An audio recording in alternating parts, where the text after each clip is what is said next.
अस्सलाम वालेकुम वरहमतुल्लाहि वबरकातुहू। आज आपकी मुलाकात करवाते हैं जनाब राशिद खान से। जी राशिद भाई, अस्सलाम वालेकुम। वालेकुम अस्सलाम। कैसे हैं आप? अल्लाह का शुक्र। अब देखिए, मेरे पास इतने अल्फाज नहीं कि आपका इंट्रोडक्शन करवाऊँ, तो मेरे ख्याल से बेहतर यही है कि आप मेरी हेल्प करें। आप अपने बारे में बताएं। हफीज़ भाई, मैं इमरजेंसी मैनेजमेंट में considered as a thought leader. और इमरजेंसी मैनेजमेंट सेक्टर जो है, खासतौर पर जो कम्युनिकेशन है इमरजेंसी मैनेजमेंट में, उसमें I am considered an authority in that space. Member of United Nations Disaster Risk Reduction Forum, and I'm really privileged to have that membership. Sath, I'm the founder and CEO of Evacuation, which is an emergency management communication app, which I have built on the basis of Australian standards. There's a big story behind that, but yeah, this year I have been part of Forbes mentioning me, and I have been an article written on me in Forbes. And I'm one of the Pakistanis who have been in that space. Sir, आपकी कोई book भी इस साल में शुरू हुई? जी बिल्कुल, मैंने इस साल इस साल मैंने को ऑथर की है बुक। मेरी 2 बुक्स इस साल को ऑथर हुई हैं। लास्ट ईयर एक की थी, तो अब 3 हो गई हैं अल्हम्दुलिल्लाह। Les Brown, Brian Tracy, they are very famous names in motivation and in business leadership. तो उनके साथ I had the privilege to write a book along with them. So yeah, here I am. Sir, ये राशिद साहब की book है, अगर आप पढ़ना चाहते हैं तो ये ज़बरदस्त किस्म का। अब मैंने भी वैसे पढ़नी है, अब राशिद भाई इसके बारे में बता ही रहे थे। तो पावर ऑफ स्प्रिंगबोर्ड। जी, power springboard, how to excel in business, income and life. ज़बरदस्त है। सो इसके अलावा आप क्या करते हैं?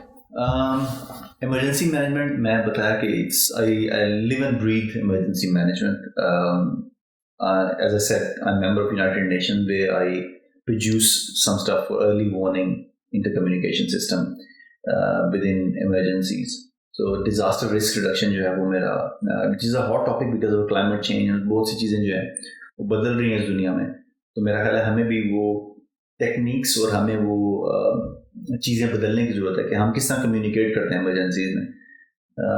मेरा ख्याल है कि अब almost everybody had a phone in his hand. So मेरा ख्याल है कि जो इमरजेंसी मैनेजमेंट कम्युनिकेशन है उसको भी एप्स वाली साइड पे और इन चीज़ों की तरफ मूव करना पड़ेगा।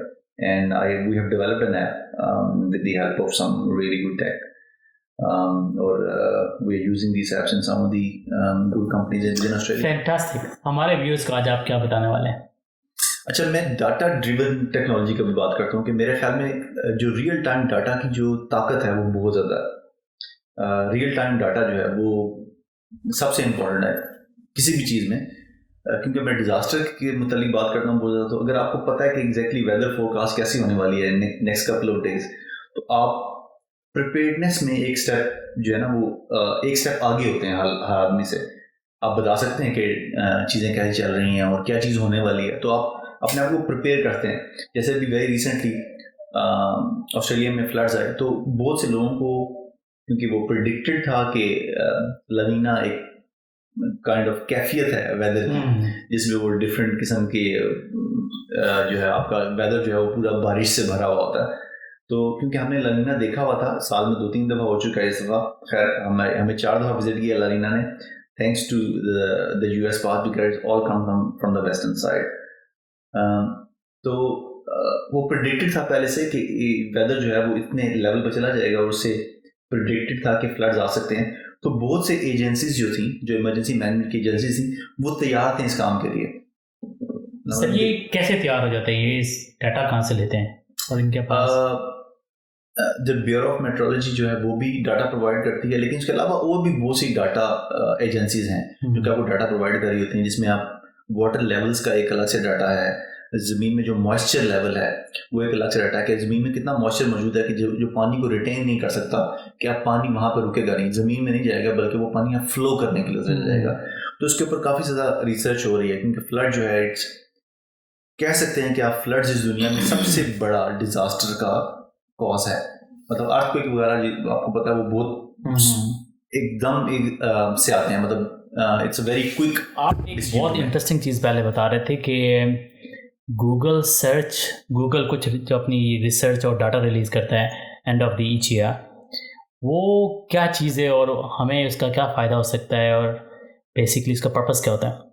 अच्छा, पहले तो डाटा इतना बड़ा, क्योंकि गूगल जो है वो मेरे हिसाब से, क्योंकि as a search engine Google सबसे बड़ा सर्च इंजन है बाय फार। मतलब उसके मुकाबले में आप मुख्तलिफ कंट्रीज़ के पास अपने सर्च इंजन भी हैं जो वो इस्तेमाल करते हैं, जैसे कुछ कंट्रीज जो हैं उसमें रिस्ट्रिक्टेड भी है, लेकिन ओवरऑल ग्लोबल स्केल के ऊपर गूगल सबसे बड़ा सर्च इंजन है। तो गूगल क्या करता है, पूरा एक डाटा कलेक्ट करता है कि किसने क्या सर्च किया।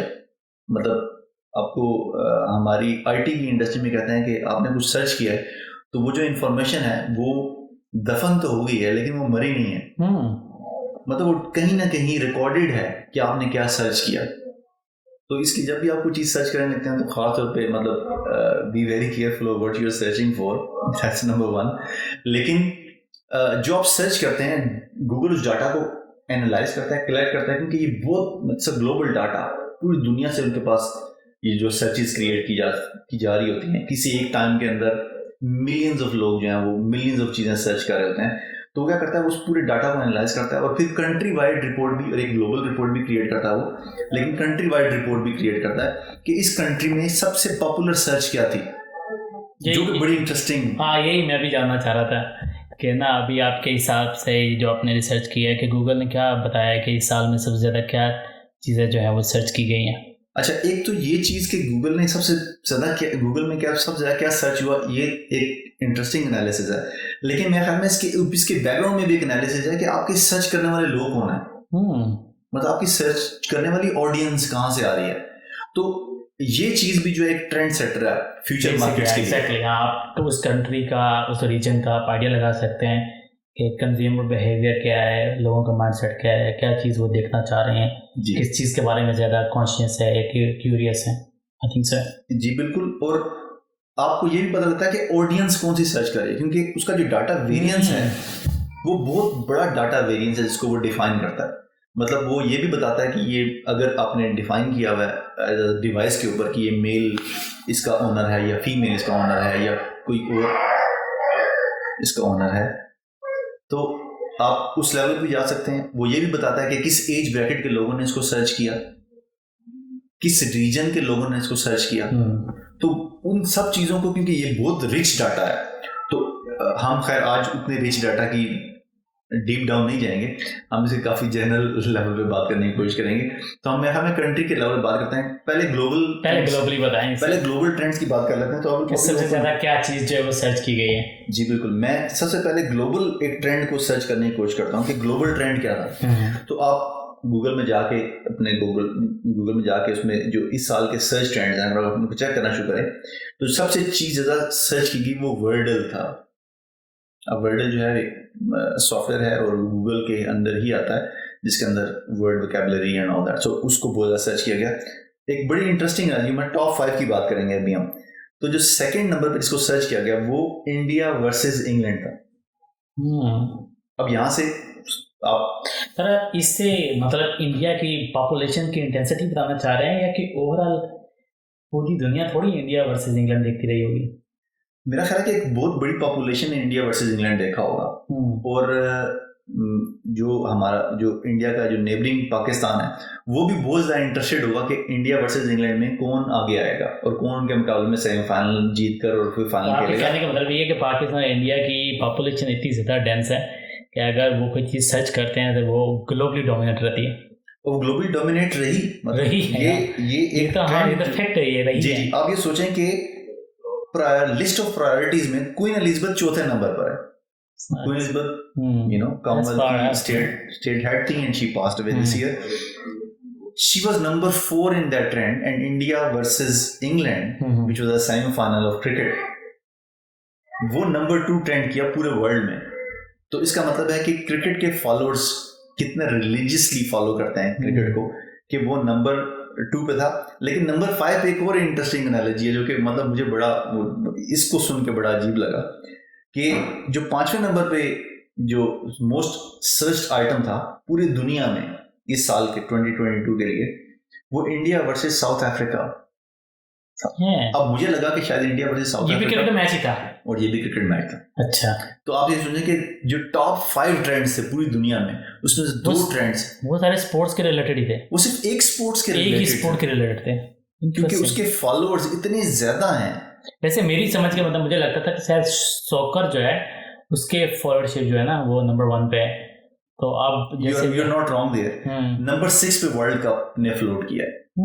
तो जब वर्ल्ड कप का नाम लेते हैं, वैसे पूरी दुनिया में हर काफी सारे स्पोर्ट्स इनके वर्ल्ड कप होते हैं, लेकिन जब वर्ल्ड कप कहते हैं तो usually it's FIFA World Cup. तो जो कि सॉकर का वर्ल्ड कप जो अभी Argentina won that, Argentina is one of my favourite, so yeah I was really happy on that. तो वो 6ठे नंबर पे उसने ट्रेंड किया इस पूरी दुनिया में। तो मेरा ख्याल हम पहले 6 पे रखते हैं। हाँ, एक चीज हम मिस करके, तीसरे नंबर पे एक इंटरेस्टिंग एनालॉजी थी कि तीसरे नंबर पे यूक्रेन को सर्च किया गया, विच वाज वेरी इंटरेस्टिंग कि यूक्रेन वॉर जो है वो तो पिछले 1.5 साल से चल रही है, लेकिन अभी भी वो टॉप 3rd ट्रेंड थी पूरी दुनिया में। क्योंकि मेरा ख्याल है कि यूरोप में काफ़ी फियर पाया जाता है कि यूक्रेन की वार जो है वो कितनी प्रोलॉन्ग हो गई है कि उसके जो फाइनेंशियल इम्पैक्ट, क्योंकि कोविड पहला इम्पैक्ट ऑब्वियसली था, लेकिन यूक्रेन की जो इम्पैक्ट्स हैं वो काफ़ी स्वेयर हैं as compare to the Covid impact. तो वो बहुत, अब उनका इफेक्ट जो है वो लोगों को महसूस होना शुरू है, तो शायद इसलिए भी जो है वो उसको काफ़ी ज़्यादा सर्च किया गया। अच्छा, ग्लोबली बहुत हो गया। अब थोड़ा सा हमें बताएं कि हमारी पाकिस्तानी जनता और इंडिया की जनता को तो लग रहा है कि इंग्लैंड वर्सेस जो उनका क्रिकेट इंडिया का मैच था उसको सर्च किया, पाकिस्तान ने सबसे ज़्यादा किसको सर्च किया? मेरा ख्याल है इंडिया से शुरू करते हैं कि क्योंकि मैंने बताया कि पूरी दुनिया में सबसे ज़्यादा जिस ट्रेंड ने फॉलो किया वो इंडिया वर्सेस इंग्लैंड मैच था, इंग्लैंड गेम था। Like that was very interesting analogy of specially. लेकिन आप ये नहीं कह सकते कि सिर्फ वहीं पे सर्च किया गया होगा, जितनी भी क्रिकेटिंग नेशन है, क्योंकि वो semifinal is a big thing. और T20 वर्ल्ड कप जो आई थिंक इंडिया पाकिस्तान दोनों कंट्रीज की पॉपुलेशन मिला लें तो मेरे ख्याल आधी दिन में का मुकाबला तो कर ही लेते होंगे। 1.5 बिलियन ठीक है साथ, क्योंकि बांग्लादेश भी बहुत ज़्यादा क्रिकेट के फॉलोअर्स हैं, वो रिलीजियसली क्रिकेट को फॉलो करते हैं, तो वहाँ से भी बहुत बड़ी इस रीजन में जो क्रिकेट फॉलोअरशिप है वो बहुत लार्ज नंबर में है। और ना सिर्फ क्रिकेट फॉलोअरशिप बहुत लार्ज नंबर में है, बल्कि जो चीज़ वो सर्च कर रहे हैं, मतलब वो इतने टेक सेवी हैं कि वो इतना ज़्यादा गूगल पे सर्च कर रहे हैं, और गूगल उनका one of the favourite platform है सर्च इंजन के लिए, तो वहाँ पे सर्च करते हैं। जो पहले नंबर पे चीज़ को सर्च किया गया वो इंडियन प्रीमियर लीग थी इंडिया में नंबर 1। दूसरे नंबर पे जिस चीज़ को सर्च किया गया वो थी कोविन। तीसरे नंबर पे जिसको सर्च किया गया वो फीफा वर्ल्ड कप था। चौथे नंबर पे एशिया कप और 5वें नंबर पे ICC T20 वर्ल्ड कप। तो क्रिकेट अभी भी, मतलब फ्रॉम एनी रीजन, अगर आप ये सोच लें कि पहले 5 गेम को मोस्ट सर्च किया गया उनमें से नंबर 1 वो क्रिकेट ही रही। सर, मैं पाकिस्तान के लिए बहुत क्यूरियस हो रहा हूँ, क्योंकि मैं सुनता आ रहा हूँ कि पाकिस्तान की जो रिसर्च इंजन में ज़्यादा से ज़्यादा पोर्नोग्राफी की वेबसाइट्स वगैरह जो सर्च में आती हैं। मुझे पाकिस्तान के बारे में बताएं, उन्होंने क्या सबसे ज़्यादा सर्च किया? अच्छा, पाकिस्तान वाली जो एनालॉजी है वो बड़ी इंटरेस्टिंग है, क्योंकि पाकिस्तान ने जिन चीज़ों पर सर्च किया वो पाकिस्तान ऑब्वियसली हमने इस साल देखा कि इकोनॉमी में बहुत ज़्यादा चेंज आया पाकिस्तान की इकोनॉमी में, और बहुत सी चीज़ें, मुझे लगा था कि बहुत सी और चीज़ें जो हैं वो ट्रेंड कर रही होंगी, लेकिन इंटरेस्टिंग पॉइंट ऑफ व्यू से लोगों की प्रायोरिटीज़ भी डिफाइन होती हैं। जो सर्च इंजन है, जो गूगल बता रहा है आपको, वो आपको ये भी बता रहा है कि लोग किस तरफ सोच रहे हैं, या लोगों का माइंडसेट किस तरफ मूव कर रहा है, या वो अपनी चीज़ अपना जो फोकस है वो किसी से हटाकर किसी और तरफ ले जाना चाह रहे हैं ताकि वो रिफ्रेश हो सकें या एंटरटेन हो सकें या कुछ और चीज़ें। तो पहले नंबर जिसने सर्च किया वो T20 world cup 2022। Again cricket. So we are cricket lovers, not only cricket lovers, but we have been searching for all the information about T20 World Cup on Google. That was our number one trend. India और Pakistan both, they are I think mainly cricket fan. जी बिल्कुल। पर वैसे ये जो पाकिस्तान के trend थे उनको पढ़ के मुझे मतलब बड़ा एक मज़ा भी आया, क्योंकि because we belong to Melbourne, हम ऑस्ट्रेलिया में मेलबर्न से बिलोंग करते हैं। तो जो दूसरे नंबर पे चीज़ ट्रेंड की वो एशिया कप 2022 था, क्योंकि पाकिस्तान उसका फाइनल भी खेला, तो ऑब्वियसली उसको सर्च किया गया होगा। PSL 7 को सर्च किया गया बहुत ज़्यादा, तीसरे नंबर पे वो है। चौथे नंबर पे एक बड़ी इंटरेस्टिंग चीज़ है, ओके, और वो मुझे भी उसने हैरान किया बहुत ज़्यादा, क्योंकि पाकिस्तान इंडिया गेम हो रहा था मेलबर्न में, तो मेलबर्न का वेदर जो है वो एक बड़ी इंटरेस्टिंग सी पोजीशन क्रिएट कर रहा था कि ये मैच हो सकेगा कि नहीं हो सकेगा। मुझे मेरे दोस्त फोन करके पूछ रहे थे कि वहाँ की बारिश के क्या सूरत हाल है, बारिश होने वाली है कि नहीं होने वाली है। मेरे ऐसे दोस्त भी थे जिन्होंने, मेरा ख्याल है जब से मैं ऑस्ट्रेलिया आया हूँ, मुझे तकरीबन 17 साल हो गए ऑस्ट्रेलिया में, तो मुझे शायद उन्होंने कभी फ़ोन नहीं किया, लेकिन उन्होंने मुझे फ़ोन करके पता किया कि मेलबर्न का वेदर कैसा है, कि बारिश होगी या नहीं होगी। तो इंटरेस्टिंग पॉइंट ये है कि नंबर 4 पे जिस चीज़ को सबसे ज़्यादा सर्च किया गया वो मेलबर्न वेदर था।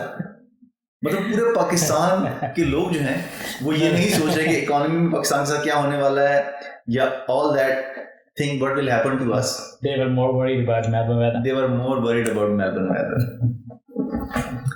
सही। अच्छा, और हम रोक दें इसको, चलते हैं इसको सेटल हो जाते हैं। Should we stop here? हाँ, Keep doing what I'm doing. अच्छा, और फिर एडिट करेंगे फिर वो बना से आने का कट निकाल देंगे। अच्छा, एक और चीज़ जिसने मुझे बड़ा इंटरेस्टिंगली मुझे सुन के मुझे हैरानगी भी आप कह सकते हैं हुई, लेकिन मुझे खुशी भी हुई इस बात के बारे में कि 5वें नंबर पाकिस्तान जिस चीज़ को सबसे ज़्यादा सर्च किया गया वो क्लाइमेट चेंज था। तो लोगों में ये अवेयरनेस क्रिएट हो रही है कि क्लाइमेट चेंज, पाकिस्तान में वेदर जो है बड़ी तेज़ी के साथ चेंज हो रहा है। विंटर स्क्वीज होती जा रही हैं, तो श्रिंक होती जा रही हैं, और जो समर है वो एक्सपैंड होता जा रहा है। इसका यूजुअली लोग यही समझते थे कि 6 महीने सर्दियों के, 6 महीने गर्मियों के, अब तो 2-3 महीने भी सर्दी नहीं पड़ रही। आप सही कह रहे हैं इस बारे में, लेकिन मेरा ख्याल है कि शायद क्लाइमेट चेंज के ऊपर बहुत ज़्यादा फोकस इसलिए भी रहा कि पाकिस्तान में इस साल बहुत बुरे फ्लड्स आए, लेकिन उन फ्लड्स का इम्पैक्ट सिर्फ या तो लोकल जो पॉपुलेशन थी उनको पता लगा, या पूरी दुनिया ने उसको इतना सीरियसली नहीं लिया, लेकिन क्लाइमेट चेंज को सर्च किया गया बहुत ज़्यादा पाकिस्तान में, पाकिस्तान की पब्लिक ने उसको सर्च किया। Interesting. So that was my 2 bits about Thank India, you so much, Pakistan, Ashif bhai. बहुत मजे की information the. I hope guys you like this one. If you like and you want to see same kind of more content, please subscribe and like. Inshallah, see you next video. Assalamu alaikum. Bye guys.